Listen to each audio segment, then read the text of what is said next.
Sir एक जो बड़ा मुद्दा है, आरपीएससी लगातार चर्चा में है, लेकिन आरपीएससी के जो 3 पद हैं वो खाली हैं और बार बार ऐसे कयास लगाए जाते हैं कि 10 दिन में, 5 दिन में, अगले महीने में। तो ये एक बड़ा मुद्दा है और सरकार चाहेगी कि चुनाव से पहले सदस्यों को नियुक्ति दी जाए। जी, आरपीएससी के जो चेयरमैन हैं संजय सोत्री हैं जी, उन्होंने एक पत्र भी लिखा है सरकार को और ये कहा है कि बाबूलाल कटारा की गिरफ्तारी के बाद अभी वो पद खाली हुआ है या नहीं, इस पे संशय है। एक मेंबर जसवंत राठी जो कि अस्वस्थ हैं।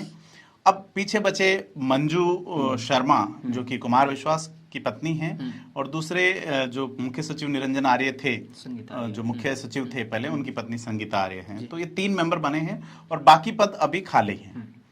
तो अब इन पदों पर कब नियुक्तियां होंगी इसको लेके, क्योंकि लाखों बच्चों का भविष्य अटका हुआ है। ऐसा बता रहे हैं कि 6.5 लाख के आसपास आवेदनकर्ताओं को परिणाम का इंतजार है, जिसमें शिक्षक भर्ती हैं, जिसमें अलग अलग डिपार्टमेंट्स की भर्तियां हैं, आरएस का इंटरव्यू है। तो ये सारे कब होंगे? और अशोक गहलोत कई घोषणाएं कर चुके हैं, वो घोषणाएं कैसे मुकम्मल होंगी? वो ये कह रहे हैं अगले साल के लिए भी हम ये भर्तियां इसी साल में कर लेंगे। कैसे हो पाएगा ये सारा जब तक कि नियुक्तियां नहीं होती हैं? इसमें एक चीज आपको बड़ी रोचक देखने को मिलेगी, आज दैनिक भास्कर ने इसे कवर किया है कि जो सूचना आयोग है, जो कि एक छोटा आयोग है जिसकी ज्यादा जिक्र नहीं होता, ज्यादा चर्चा नहीं होती, उस आयोग में जब सदस्य को लेना है तो वहां पे बाकायदा विज्ञापन निकलता है और तमाम लोगों से आवेदन मांगे जाते हैं। आरपीएससी में ऐसा कोई नियम नहीं है, वहां पे सीधे सीएम के यहां से ही घोषणा होती है। अध्यक्ष के तौर पे ज्यादा आईएएस आईपीएस जो रिटायर्ड रहे हैं उनको मौका मिलता रहा है। ललित के पंवार रहे हैं, दीपक उप्रेती रहे हैं, जो एमएल कुमावत जिन्होंने आरपीएससी का स्वरूप बदला वो आईपीएस थे। तो अब जो ये सदस्य हैं इनमें एक नाम बड़ा चला देवाराम सैनी का। देवाराम सैनी अशोक गहलोत के ओएसडी हैं, उनको लेके भी खबरें चली थी। तो चूंकि देवाराम सैनी को बनाया जाना है और सैनी समाज से ही मूलतः जो मंजू शर्मा है वो हैं, तो ऐसे में कि एक ही कास्ट से, और सीएम खुद उस जाति से आते हैं जो ये कहते हैं कि भाई मैं मेरी जाति का एकमात्र एमएलए हूं, है ना, तो किस तरह से वो बैठ नहीं रहा है पेच। तो इस वजह से भी चीजें अटक रही हैं कि किस तरह से देवाराम सैनी को यहाँ पे एडजस्ट किया जाए। देवाराम सैनी अशोक गहलोत के फिलहाल ओएसडी हैं और एक प्रभाव रखते हैं। ऐसे में ये भी देखा जा रहा है क्या देवाराम सैनी चुनाव लड़ेंगे झुंझुनू या जो जहां से वो शेखावाटी क्षेत्र से आते हैं।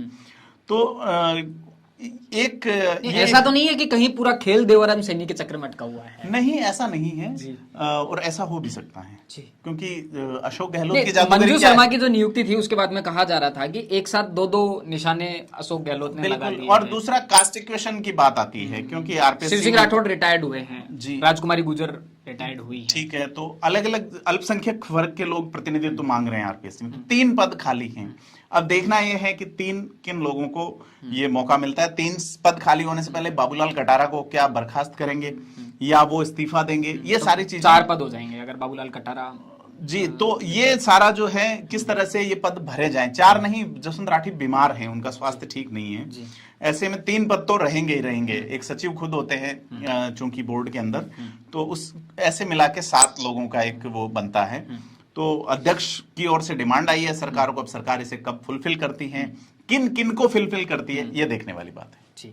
तो तमाम मुद्दों पर आज वरिष्ठ पत्रकार और राजनीतिक विश्लेषक प्रदीप बिदावत के साथ में हमने चर्चा की। कल जैसे ही राजस्थान की सियासत का मौसम बदलेगा आपके साथ चर्चा में फिर जुड़ेंगे। राजस्थान से जुड़े तमाम मुद्दों को जानने और समझने के लिए देखते रहिए थिंक 360। धन्यवाद।